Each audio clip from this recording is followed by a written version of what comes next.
SIT విచారణలో వాస్తవాలను ప్రజలకు తెలియకుండా మాజీ మంత్రి హరీష్ రావు ట్రిక్స్ ప్లే చేస్తున్నారన్నారు ఎంపీ చామల కిరణ్. సిట్ పిలుస్తుందని తెలియగానే హరీష్ రావు సర్కార్పై బురద జల్లడం మొదలుపెట్టారన్నారు. ఇంటి అల్లుడి ఫోన్ ట్యాప్ చేశారని స్వయంగా కవితే చెప్పారన్నారు. ఫోన్ ట్యాపింగ్ లో ఏం జరిగిందో తెలంగాణ సమాజానికి తెలవాలనే సిట్ దర్యాప్తు కొనసాగుతోందన్నారు ఎంపీ. సింగరేణి కాంట్రాక్టుల విషయంలో సీఎం రేవంత్ పై అసత్య ఆరోపణలు చేస్తున్నారన్నారు చామల.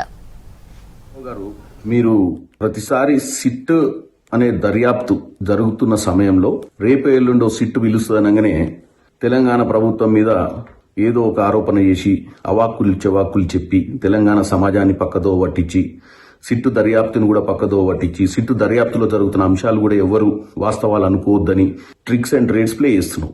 ఈ రోజు మీరు మాట్లాడుతున్నటువంటి అంశాలు సింగరేణిలో రేవంత్ రెడ్డి గారి బామ్మర్దికి కోట్ల రూపాయల కాంట్రాక్టులు కట్టగంటిరని. అసలు ఈ సృజన్ రెడ్డి ఎవరు?